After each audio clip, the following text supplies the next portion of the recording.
listening to the GM Shuffle with Michael Lombardi, presented by DraftKings and VSiN. Here is Femi Abebefe.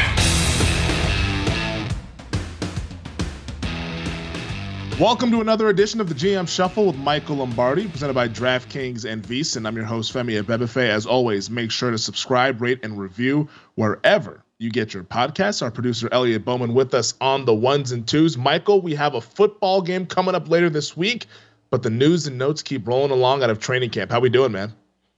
We're doing good. We got a lot of teams going to put pads on today, so we're going to get a little bit of that. We'll get the reports on who's having a good day. You know, the one thing that drives me crazy is when you read who's up, who's down. You know, I know guys have to do their gig, but one thing about training camp, it's hard and it's tough, and sometimes situations matter where a guy might not look good in a drill or a guy might not be getting the football. Not everything's graded on production to have a good practice. And unfortunately, when you go to those ups and downs, you know, who's up, who's down, it's all about who made a catch, who didn't make a catch. And to me, that's a little bit bizarre. But I'm excited, Femi. I'm ready to go. Football's here. We got it back. I'm so excited. And there's so much to talk about. That makes it even better. There is a lot to talk about, and we were talking about on Lombardi Line, our VSiN show on Saturday. We talked about the whole running back discourse and is this coming to an end? And then Saturday afternoon and evening, I'm getting ready to watch the Errol Spence Terrence Crawford fight, and all of a sudden my phone is going crazy about a trade request from Colts star running back Jonathan Taylor. But we want to play this cut though back from the springtime on April 19th. From Jonathan Taylor when he was asked about his contract since he's entering the final year of his rookie deal. Here's what Taylor had to say back in spring. It wouldn't be a distraction to me. Like I'm under contract here for 4 years. I put the pen to the paper, so that's where I'm at right now. I made an obligation to them. They made an obligation to me. But things will happen naturally. Like I said, it's not until you actually get into that situation to where you're like, oh, let's see how do you handle this situation, because you always just see it.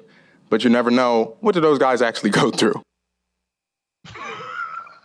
So how did we? Well, how did we that get tune? That tune changed, didn't it? Wow. Yeah. That's now we're now hearing the remix of that coming up this past weekend, as Taylor has now requested a trade. He requested the trade several days ago, obviously wanting a long-term extension. How did we go from back in April saying, I made an obligation to them, they made an obligation to me, to where we're now meeting in Jim Irsay's RV and we're now talking about a trade request? I mean, there's only one real analysis that you can make, and one assumption that you can make is obviously the agent has gotten into his head.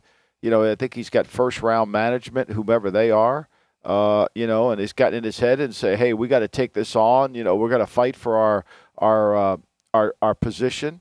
Because when you look at it, I mean, he was sensational 2 years ago, gained 1,800 yards, averaged 9 yards a catch, but last year was not a good year for him. And so what I thought he said back in April the 19th was exactly what you should say. I put the pen to paper. I got to do a contract. I'm 23 years old. You know, I'm gonna go out there and make them make a decision based on what I do. But this shift in his behavior, it to me tells me a lot of it must be coming from the agent. I mean, it must be, hey, this is the stance we have to take. And then he goes on Twitter and says it's not fixable. I mean, look, how many times have I read a relationship's not fixable from an agent to a club? I mean, it's just a comedy. I mean, seriously, it's a freaking comedy. Money fixes everything. There's, as the great Arnold Rothstein said, nothing says I'm sorry better than money. Nothing. And so this will be fixed with money but Jim Irsay is off on the deep end. I mean, truly, I said this before the show started. Jim Irsay's that uncle you have over at Thanksgiving who farts before the turkey gets served, right out that loud. You know, I mean, like, he just doesn't care. He doesn't care. You know, they say monks, that one of the spirituality about monks is they're willing to pass gas or do anything because they're completely carefree. They don't care. Well, I'm not saying Irsay's a monk, but he's got monk-like behavior. I mean, it's like when Paulie was at Jackie Jr.'s funeral and he unbuttoned his belt buckle. I mean, that's Jim Irsay. He don't care. He got to say what he thinks. And when you're dealing with that, right? When you're dealing with that, if you're Kawhi, I think that's the agent's name from First Round Management. I don't know the guy. But if you're dealing with that, right, every negotiation is you dealing with somebody. If you know this is who you're dealing with, if you're dealing with the unconventional swordsman, you better play it a little different, because this guy's not normal. This guy's not going to play it normally. Yeah, no filter, I think, is a good way to describe Jim Irsay. The way that he went ahead and talked to the media shortly after the report came out about the trade request. This was after the RV meeting on Saturday. And I guess for Taylor, probably because I asked the question, how did we get here? And my guess is that obviously a lot has changed between that time in April and all the way now here where we're on 1 day away from August. The running backs, I'm sure he saw, hey, these guys did not get their contracts. Maybe he's trying to, he is trying to force the issue and say, all right, well, I want to trade or I want you to pay me. But like you mentioned, this is not a conventional man that they're dealing with in Jim Irsay.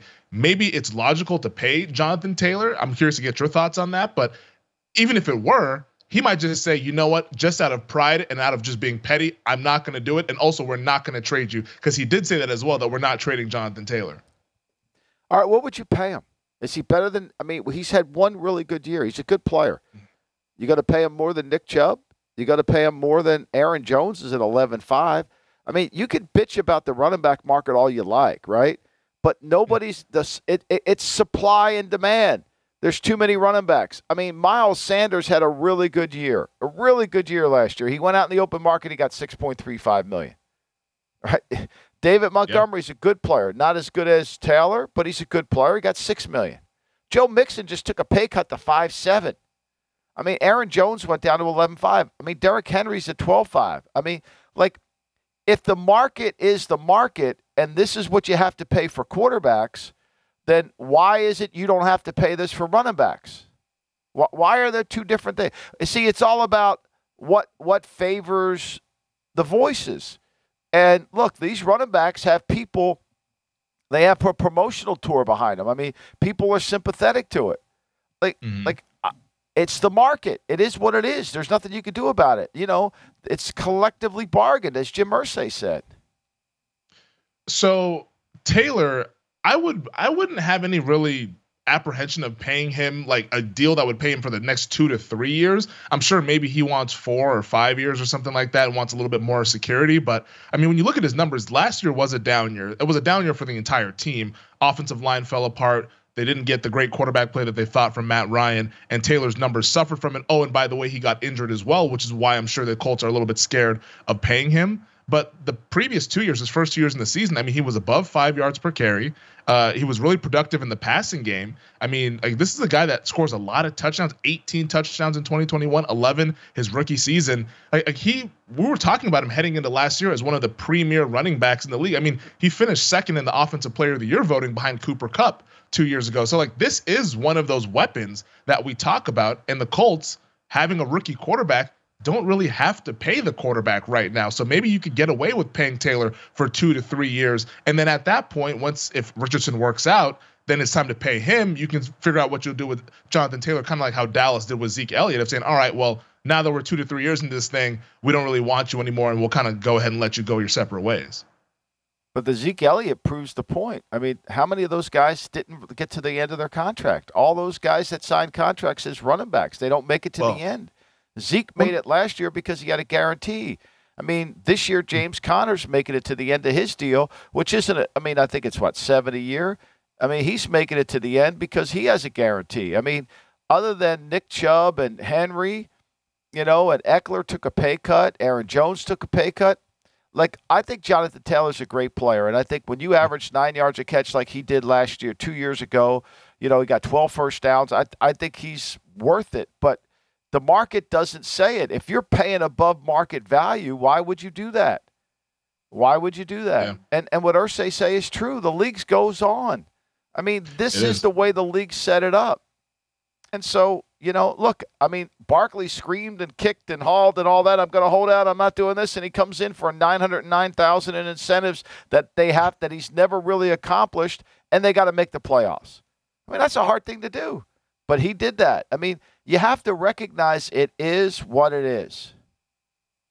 Well, let's talk about Irsay's comments, because when I saw those Saturday night, and this is the comments for those of you who missed it, I'm sure if you're listening to this podcast, you didn't miss those comments, but I'll read them anyways. He said, quote, if I die tonight and Jonathan Taylor is out of the league, no one's going to miss us. The league goes on. We know that. The National Football League rolls on. It doesn't matter who comes and who goes, and it's a privilege to be a part of it. Now, I saw those comments Saturday night, and I was like, that's 100% true. But I don't know if we need to say every truth out loud. Like, I don't think you're going to really ingratiate yourself to your employees by saying, well, hey, you're all replaceable. I'm replaceable. Nobody cares. We're going to move on. Like, do you think that's the best practice? Like, we talk about that no filter thing. Like, yeah, it's true, but not every truth needs to be said out loud. Well, I mean, look, it is true, and it does go on, and all these holdout and all this complaining by the running backs is going to get them nowhere. It's not going to get them anywhere because there'll be some young running back drafted in the second or third round who may not be as good as Jonathan Taylor, who may not, but he'll be as adequate or close to, and so, they'll move on. I just think, to me, it plays into the sympathy of the media market that people want to keep talking about it. It's simple economics. There's too many good running backs. And Irsay's right. I mean, the league has always just continued to move on. It doesn't stay static. And people go on without you. Why not? I mean, that's why you got to grab as much as you can while you got a chance to grab it. There's no sense in holding back. Yeah. Well, I mean, that's essentially what Taylor's trying to do right now with forcing the hand. No, he's not. No, he's not. He's got a contract. He just said April 19th, I put the pen to paper. He's got a contract. Well, I mean, we know the contracts. I mean, how many contracts actually expire in the NFL? Like, teams cut guys every day, Well, but when you have a contract, for the club to do a deal and redo, it's got to benefit the club too. I mean, I don't understand it. Like, we're not in the business to give away money. Like, we're just not. I mean, teams just don't say, okay, take all our money. Like, it's a capitalistic system. Yeah. That was collectively bargained. But also, I would love you to own a team. You would just give it away. Oh, take it. Go ahead. Oh, please, feel free. Give it to me. I'll have it. Please, take the money. I don't need it. I mean, come on, Femi. Let's talk about that on the other side, because I would not give that away. I'm only giving it away to the great players, and I think Jonathan Taylor actually is a great player. He's a great player. We'll talk about that on the other side. We're going to take our first break, though. This is the GM Shuffle with Michael Lombardi.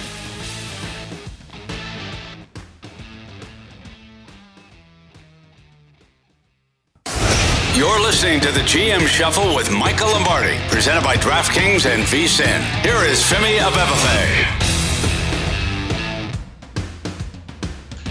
All right, well, obviously Jonathan Taylor right now is in this situation with the Indianapolis Colts. And the point that I was making as we were heading to break here, Michael, is that, like, we're talking about how, hey, like, you got to try to get it while you can get it because this thing is not going to last for long.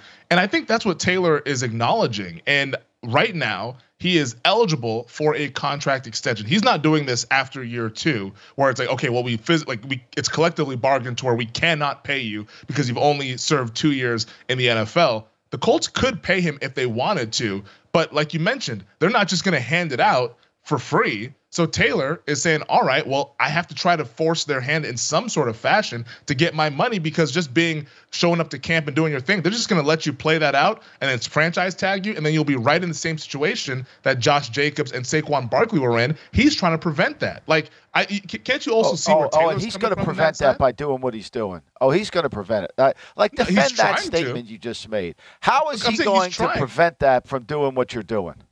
I don't know if is he going to scare them to death? He just had an owner that said, "If I die tomorrow, life goes on. Mm-hmm. If he dies tomorrow, life goes on." He's really scared. You just scared him by holding out. Like, you think he gives? See, like, what I think the only way we wrote about this for the Daily Coach. There's a great interview on Orson Welles, and Orson Welles was trying to get authority to do the movie Citizen Kane, and he had never made a movie in his life. Never made a movie. He'd just done Broadway plays. But he had this unbelievable ability to tell stories. So RKO, whatever it was, some movie production company, kept coming back to him. And all he wanted was complete authority to run the movie. And he kept saying no because he didn't care. He didn't care. He didn't really want to do it. He didn't care. When you try to force somebody who doesn't care, you get nowhere. You're never going to get that. Like, this holdout is going to be bizarre. So then he comes to camp and we get this report that he complained about a back. The agent denies there's no back injury. The kid denies it. Okay. Well, I mean, where'd that come from?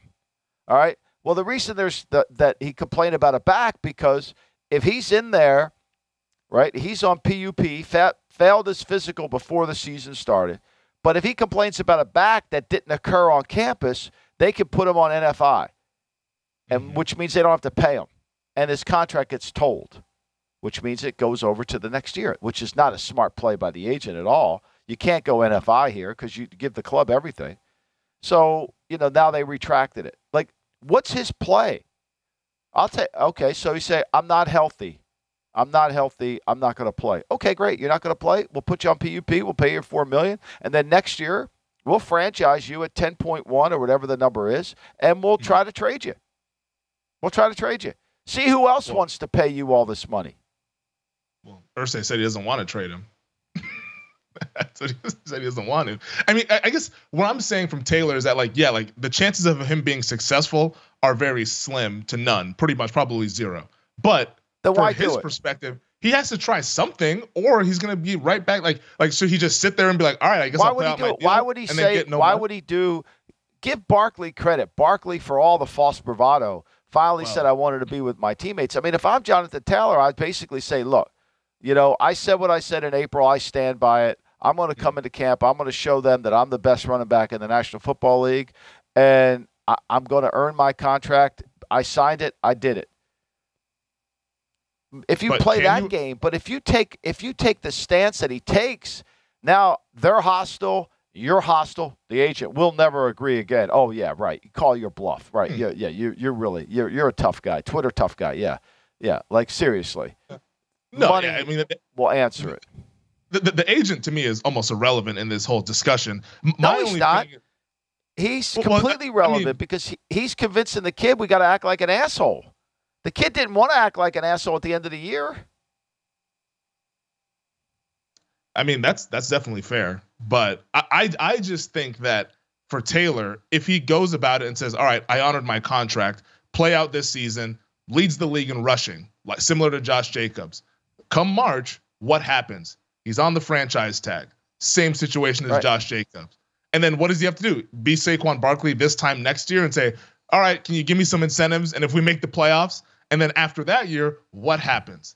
Like, that's what he's trying to prevent. If he comes, okay, let's play that out. If he comes in there next year and says, and he does all those things you said, and he wants a contract that's, above what Henry got at 12.5, and that's a market deal, they'll pay the market deal. I don't think they have a problem paying the market deal. I think what you're trying to get is a way above market deal. Like the McCaffrey deal is kind of messing everything up. Right? It's kind of messing everything up. Same thing with Kamara. Like Kamara's $2.5 million more than Henry, almost $2.5 million more than Chubb. Like those deals are almost outlier. Nobody wants to go to those deals. Well, we talk about the market deal. Like, I don't know if those deals are outliers because we've seen these running back salaries. It's not keeping up with the actual salary cap. So, like how is that way above? Supply and demand. Why is that? But those guys got it. But the supply, it's simple economics. Why does nobody understand this? Right? Quarterbacks make way too much. Ryan Tannehill, all these guys are not worth the money. But there's no supply, so they make the money. There's too many running backs. You got Kenneth Walker in the second round, Charbonnet. You got all these backs, right? And you're like, why would I pay? Ramondo Stevenson is as good a back as there is in the league. He's a fourth-round pick. Eckler's a college free agent. Nobody even knew who the hell he was. Like, it's supply and demand. I don't know why it's so hard for people to understand. Well, why would I pay a running back? Why would I pay way above market when I could get Aaron Jones in the 6th round? I mean, but like you could say that about why would I pay above position. Market when I could get Miles Sanders in the 2nd or David Montgomery in the 3rd? But see, that's where we do this thing with running back, but we don't do that with any other position. Like you can say, why would I pay Because there's not enough supply. There's not enough supply. So every good player at every other position has been drafted in the 1st round? No, you can find. Like you can say, why would I pay so-and-so? Why does Zach Martin want to hold out?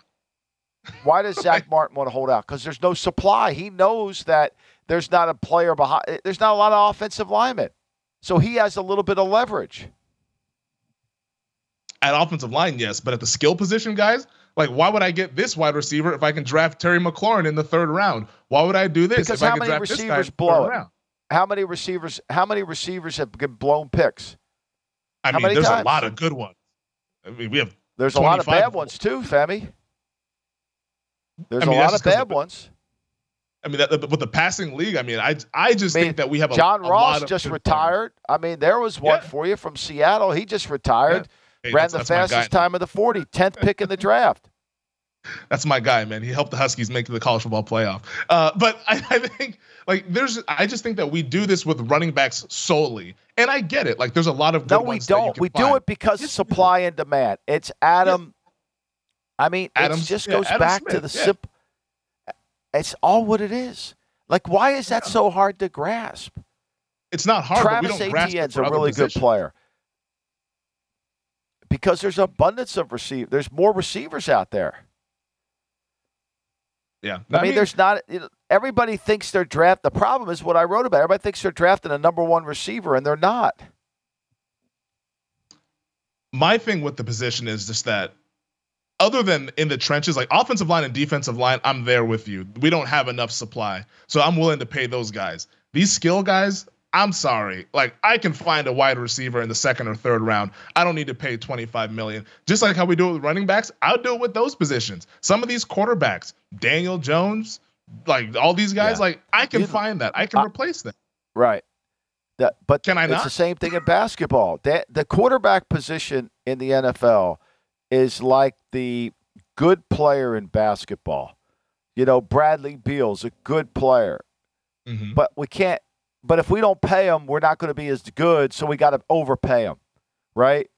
You know, and so that what happens is in basketball, they're starting to overpay good as if they were great, right? And it's the same thing at quarterback. We're starting to pay good players great money. Daniel Jones is not. I mean, I've watched him again. They're behind 28-0 in that Eagle game like it was nothing. I mean, and don't tell me, you know, it wasn't his fault. He throws an interception. He's got He's got a 3rd down and a 4th down. He can't convert. He gets sacked on both plays. Like, don't tell me that. Like, I watched that game again. Like, don't tell me that. Like, and now the defense wasn't very good either.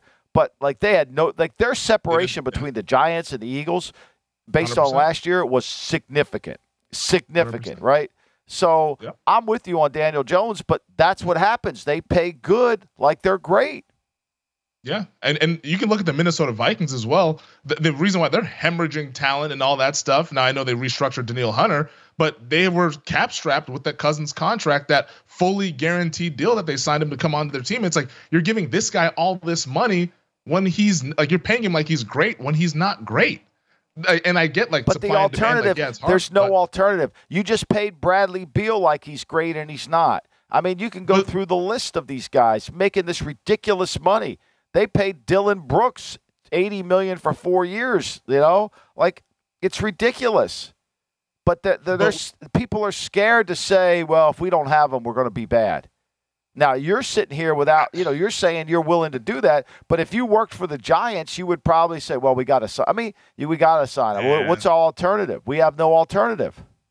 I mean, they're saying that, hey, if we don't do this, we'll be bad. You also are not going to sniff the Super Bowl, which is the ultimate goal. I mean, when did Minnesota sniff the Super Bowl with Kirk Cousins? Your guard in your desk is what this is, and there's more running backs, so you let that one go. And I mean, look at it. How many quarterbacks? There's 3, 6, 9. There's 11 quarterbacks making $40 million or more a year. $40 million or more. I mean, we're guarding Des, but Rick Spielman's not there anymore for the Minnesota Vikings. Like, you know, like you can guard your Des for X amount of years for so long, but eventually the Grim Reaper is going to come knocking at the door if you guys don't produce. And I think like when you pay those quarterbacks, it becomes harder to produce paying average or good guys great money. Like, there's no way to build the roster when you're doing that. And you're like, yeah, you might give yourself a couple more years, but you're not going to get to where you want to go. You should call John Mara on the phone. You and John should have a conversation. I think. I mean, shoot, I should. I could have prevented him from paying his quarterback great money when he's actually not even that good. You could have never prevented that. He was determined to pay that. That's why they have a win total of 7.5 after paying their quarterback. Let's see how that works out this fall. On the other side, we'll talk about some injuries from around the league. This is the GM Shuffle.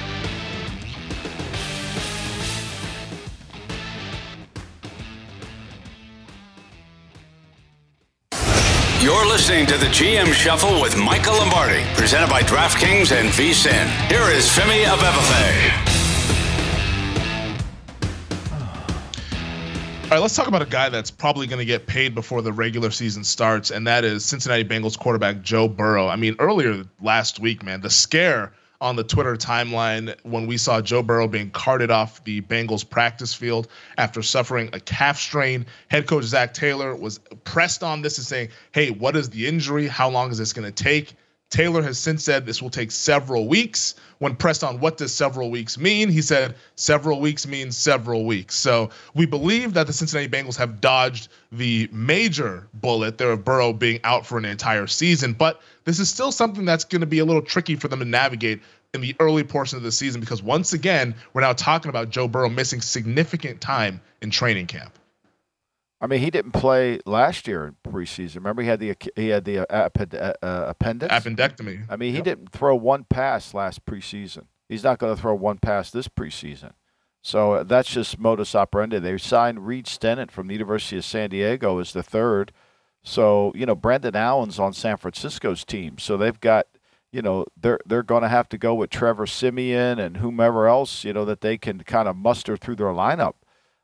I mean, look. It is what it is. I mean, they're fortunate that it wasn't an Achilles. They're a slow starting team. I mean, think about it. They didn't do anything this offseason. I mean, they took a very slow start, and they'll try to figure out a way. They've got a lot of moving pieces defensively, but, Burrow will get paid. Mike Brown wants to pay Burrow. It's an easy contract to do. The market there has, there's a lot of players that he can look at and compare it as.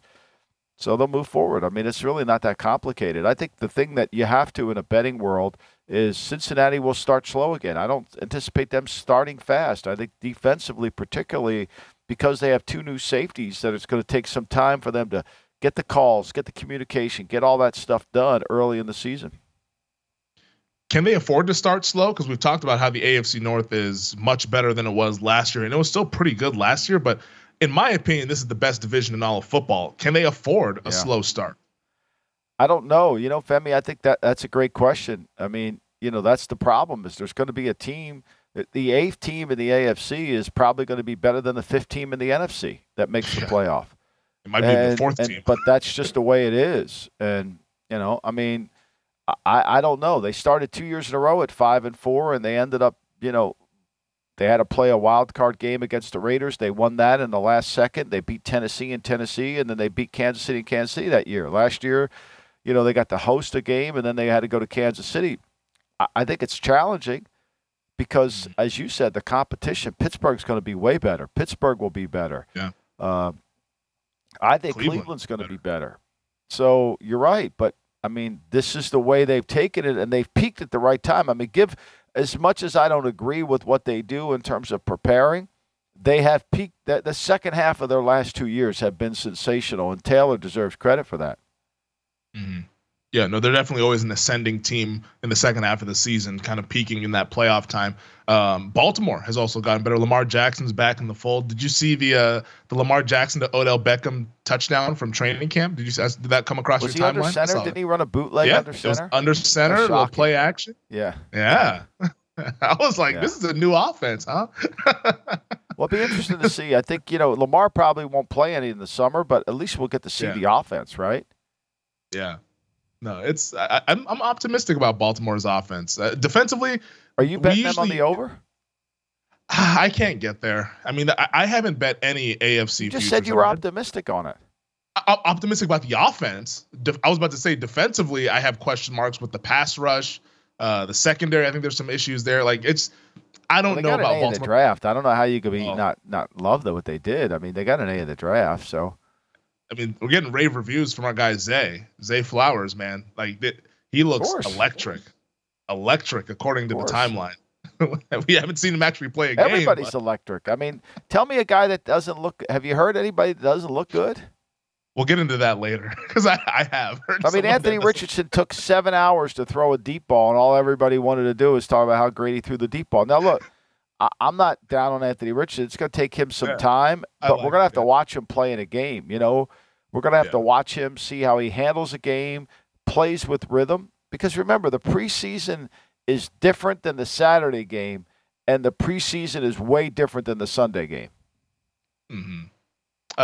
Kudos to that beat writer, by the way, that was tweeting about Anthony Richardson, because they actually put the disclaimer that he would have been sacked if this was a real game. Because usually you don't get the disclaimer. Usually it's just like he uncorked a ball 65 yards in the air and done it out. Like, so I was like, oh yeah. I was like, we had him on, and he said you guys had him on? That Richardson has looked good in some team situations. He struggles more in 7-on-7. No, he's looked good in 7-on-7. He struggles in team situations, which is look, when you're in 7-on-7, you can hold the ball. There's no rush. The pocket's clean. You should look good in 7-on-7. The team settings is a little different, you know. Now, remember this, when he's practicing against Indy, he's playing against Seattle cover 3. It isn't like he's getting a lot of different looks. Indy's defensive scheme is relatively simplistic. Mm-hmm. So unless they're doing scout team stuff, which nobody's doing yet, it should be rather easy for him to get his feet wet and move along. Yeah, we especially like a week or so from now, maybe 2 weeks from now, like he should have the hang of that defense, at least what they're doing, and feel a little bit more comfortable. But we know rookies, they tend to struggle there. So we got the disclaimer there on Anthony Richardson. But we talked about the Burrow injury to start this segment. Let's talk about the Jalen Ramsey injury, because this one's a little bit more serious for the Miami Dolphins. Because Ramsey, it sounds like with this meniscus tear is what they're calling it. He had the surgery Friday afternoon. Sounds like he won't be back until December if all goes well. He was one of their big offseason acquisitions alongside Vic Fangio, their defensive coordinator. Like, it's not a situation where it's like, how do they recover from this? Because I think that's a little bit too drastic. But this is a pretty big blow to that defense, though, wouldn't you say? Well, I think so, especially considering that most teams, you know, Miami's a really good run. Their front seven's hard to run the ball. I mean, they were 6th in the National Football League last year in yards per attempt allowed. And so people took they threw the ball. They threw the ball quite a bit on them. And they were 31st in passing attempts against them. I mean, people tried to throw the ball on them. And, you know, they couldn't intercept passes. They gave up a ton of yards, you know, in terms of their offense. And they handled it, you know, so it's going to be important. Look, Xavier Howard wasn't very good last year. They drafted Cam Sutton from South Carolina to help them in the back end. You know, Needham is typically their star corner. They put him on PUP. He's not ready to go. So the secondary, the outside corner is going to be a little interesting to see how it all develops and comes through. But they're you know, when they brought in Eli Apple, they're telling you we need another corner. Yeah. I mean, they signed Keenan Crossan from the Giants, who's a special teams player typically. Justin Bethel's a special teams player. So they're a corner short. They're going to need to fix that. Where are you at with the Dolphins, just in general, in this AFC East? Because I know we've talked ad nauseum about the New York Jets, and rightfully so. They have a new quarterback, one of them being Aaron Rodgers. But where are you at with them in comparison to New England, to the Buffalo Bills, who right now are the betting favorites still to win that division around like plus 120 or so? Are you buying into the Dolphins here from a season perspective? Well, I mean, look, their offensive line got 2 quarterbacks hurt last year. I mean, Tua and Teddy. I mean, Teddy got concussed too, right? You know, and so I mean, as good a season that Tua had in terms of throwing the ball, he had 400 attempts in 13 games. I mean, they made no effort to try to run the ball, and their offensive line isn't any better. Armstead's on PUP. Austin Johnson at right tackle. Are we sure he's good enough? You know, I think that's going to be the fascinating thing. Are they, you know, the 2 areas of weakness for this Miami team was their offensive line and their corner. They didn't do anything to the offensive line, and they traded for Ramsey at corner. Now, are they, you know, but now Ramsey's hurt. Can Tua stay healthy? He's going to get hit. I mean, if you're 31st in rushing attempts, which is what Miami was, and they weren't behind in games, right? They weren't behind in games. Think about this. Take a guess. Where do you think Miami fit on third down offense in the National Football League last year? Third down offense. I would say it was a pretty explosive offense. So 12th, I'd say 12, 13. How about 24th? How about 24th converting third downs? Right? 24th. They were 24th on third down offense. They were 24th on third down defense. Now, they played way too much man. They fired Boyer. They got him out of there. So, they played man and had no corners because Howard couldn't really play last year. Whether he was hurt or not, we'll see this summer. But to me, that's the concern. You got to hold up on third down with your protection. As good as they are at the skill position, they still got to hold up. Are they going to be able to hold up? Can Armstead stay healthy? We know the answer. He won't play 17 games. That's just not going to happen. He's a good player, but he won't play. Can Austin Johnson stay healthy? Can they play good up front? I mean, that's where I am with Miami. I don't buy their offensive line. Yeah, I think they just need Teron Armstead to play the right games because, he's going to miss some games, but it's as long as he's healthy, if they get to the playoffs, is what. But what are the right games? I mean, New England's defense is good. The Jets' front's good. Buffalo gives them trouble. That's 6 games you got to play good in, right? That's a hard thing to do, and you got to keep your quarterback healthy. You could say, it's. I mean, think about it. McDaniel and Kyle, say whatever you want. I think Kyle's offense is spectacular, right? But their protections are not always allowing the quarterback to stay healthy. San Francisco went through how many quarterbacks? They went through 3 last year. They went through the great Trey Lance. They went through Jimmy Garoppolo. They went through Brock Purdy. They went through Josh Johnson. And then here they are. Yeah. 4. Same thing in Miami. What's the commonality? When it becomes a drop-back game, they're not really equipped for it. They get pushed. They get hit. It's a problem. Yeah. I mean, they almost put Christian McCaffrey at quarterback in that NFC Championship game. That was what's the similarity? They don't have San Francisco's going to try to play a right tackle this year. I mean, they're going to hope that they can stay healthy at quarterback again this year. We'll see when they can run the ball and do all that. See where McDaniel didn't even try to run the ball. He just wanted to. He was like, Tyreek wants the ball. Waddle wants the ball. We got to give him the ball. We'll see. At some point, this is a big thing. At some point, there's winning, and then there's who's winners. And winning the game is more important than winning the stats. I would agree with that. I like that they throw early on, but the fact that they don't run the ball to close games out, that is very I got a question to ask you when we come back from the break. Okay. All right, well, I'll answer that question. We'll also answer the question of what's going on between Aaron Rodgers and Sean Payton, and also the Niners QB situation. This is the GM Show.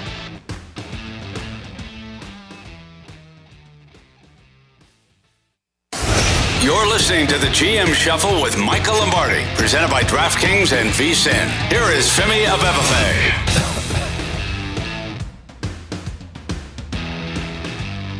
Michael, you ended the segment saying that you wanted to ask me a question. What did you want to ask me? Well, I've been going through this, getting ready for the season and trying to do prep. And one of the things I think that I'm going to write about this for the Daily Coach, I think it's really important is to understand that, in most of these organizations, the job descriptions, everybody thinks their job description has winning in it, right? Mike McDaniel's the head coach of the Miami Dolphins. But he's the offensive coordinator, where winning is in his content. For him to keep his job, the criteria is winning. For the offensive coordinator, it's to get first downs, to score points, and to gain yards. Okay, that's that. It has nothing to do with winning in it, right? The same thing with the defense coordinator: get first downs, stop them from getting first downs, stop them from scoring, and turn the ball over. Nothing about winning. You could be on a really, really shitty team and be number 2 in the league in defense, and you'll be up for a head coaching job. Okay? So there's winning and then there's winners. So when you're winning as a team, you're all those 3 things work together. They kind of synthesize together. So, for example, I was going through this, and we talk about all these quarterbacks that have to be managed. So if I were to say to you, the great Asante Samuel said that Belichick had nothing to do with the Patriots winning 6 Super Bowls. Okay, great, Asante. I'm sure you didn't really do any research with that commentary, but let's just put things in perspective. It's very Tell strange. me how many yards did Tom Brady throw for against the St. Louis Rams in their first Super Bowl win? Back in 2001, it was not the passing league that we live in now. I would say 190, 200, around that range. Okay. They ran for 134. They threw for 133. Wow. Okay. So my point about that is they did what it took to win the game. They made timely plays. Brady makes a great throw to Patton in the back corner of the end zone. They make timely plays. But what happens to a lot of these programs and why you have to be really careful is the head coach is the only guy who has winning in his job description. And so if he's not demanding to play the game the right way, to give a team a chance to win, to protect certain elements of the other phases of the team, you got no chance. It's like a team saying, we want to play fast. We want to play no huddle. We want to play tempo. But your defense stinks. So when you do that, all you're doing is putting your defense on the field more. Yeah. It's really at the end of the day, it's what McCarthy decided when he moved on from Kellen Moore. He was tired of having a winner. Moore got all these head coaching interviews. He was more interested in winning.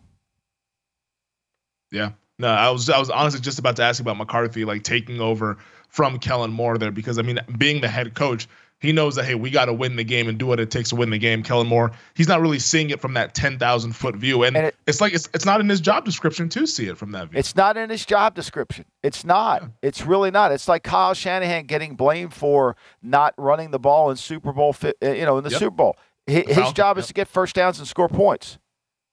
Unless Dan Quinn walks over to him and tells him, "Hey, man, we're going to run it here," then and that's the perfect example. And we don't talk about that enough.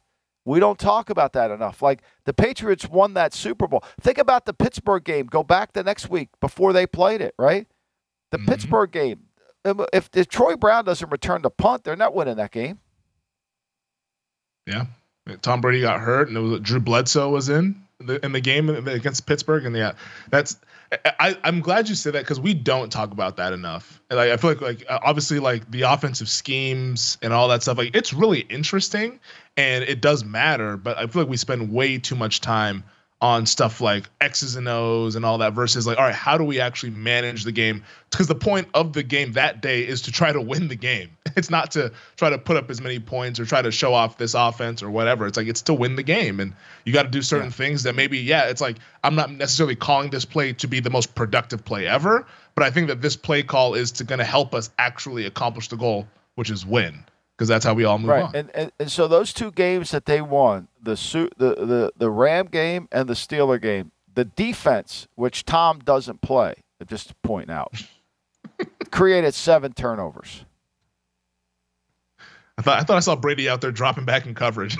maybe Asante must have saw him doing that. I mean, that's how stupid these statements are. Like, is Belichick a better coach with Brady? Without a doubt. I mean, they need each other. Everybody needs one another. That's the point. And that's the whole point of this conversation is, as it relates to Miami and Tua, is if Mike McDaniel going to protect Tua? Or is he just going to say, I got to get the ball? Is he going to be an offensive coordinator calling plays? I think if he starts doing that, Vic Fangio will come down and try to there'll be a fight. If I'm Mike McDaniel, I don't think I'd be wanting to fight Vic Fangio. That's just me. Because Vic wants to win. Vic's about winning. He's been a head coach. He's an older coach. He wants to win. It's about winning. You could say, well, McDaniel wants to win too. Yeah, he does. But his formula for winning has affected the team. Well, I think one coach who has mastered this pretty well is Sean Payton. As an offensive play caller, he has the offensive play calling background, but he's learned how to sort of manage games. He's won a Super Bowl and he's won many of other games as well. But Sean Payton recently getting into it, which I thought it was rather strange seeing this, because usually we hear coaches kind of like, all right, like you don't really like break the code and go after other coaches and stuff like that. And he went after Nathaniel Hackett. No two ways about it. Talking about how it was the worst coaching job last season with the Denver Broncos. Well, Peyton, he hasn't retracted those statements, but he kind of was like, all right, like I shouldn't have said that. Here's what he had to say when he addressed it with Broncos media earlier this weekend. I had one of those moments where I still had my Fox hat on and not my coaching hat on. And, I said this to the team in the meeting yesterday. We've had a great offseason relative to that, and I've been preaching that message. And here I am, the veteran, stepping in it. And, it was a learning experience for me. It was a mistake, obviously. I needed a little bit more filter. There's a pound of flesh for these guys. And as a coach, you stick up for them. And after a while, we're past that season last year. And I said what I said. And obviously, I needed it a little bit more restraint. And I regret that. So Peyton says he regrets the comments. Didn't apologize for them, which I don't think he should have. But I love Sean, and I was, I'm a fan of Sean. Been a friend for a long time. When we brought him into Philadelphia in 1999, he's been tremendous. But when he had his Fox hat on, he wasn't very controversial. He said a lot of good things about football, but he wasn't controversial. So what I think he did is what all leaders did. We wrote about this for the Daily Coach today. He stood in front of his team. And he threw Nathaniel Hackett under the bus. Probably not the right thing to do, but he had to. The guy he really threw under a bus was George Paton, his general manager, because Peyton's the guy who hired all these people. Peyton's the guy who was in charge of the organization. Peyton had authority over everything. So that's the guy that everybody's focused on Nathaniel. Nobody focuses on George Paton, and George is responsible for all this. If I were George, I would be worried about my job. I thought they would make a change. But look, I think what Peyton did was put all the pressure on him, which is what all great leaders do. It comes through me. Everybody said, well, he blamed somebody else. He blamed people that aren't in the building. He blamed that they're gone. So now everybody's going to say the players are absolved, and if they don't win, it's on him. Mm-hmm.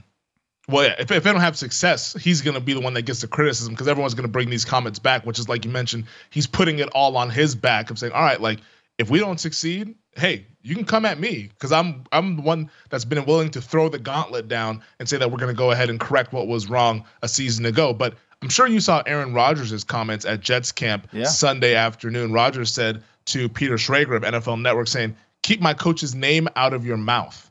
It's what Aaron Rodgers said, defending his guy. He went full Will Smith, didn't he? He went full Will Smith. Everything but the F word. That's what he said. I was like, we gotta get these guys. I was like, we got to get them in the octagon or something, man. Peyton and Rodgers, let's go. Look, it was not what he said was true. They were poorly coached. That's a fact. Now, the one thing is he broke the creed, right? When you go to no doctor badmouths another doctor. They just have this code of conduct, right? Yep. Same thing in the NFL. There's no coach badmouths another coach, even though privately they do.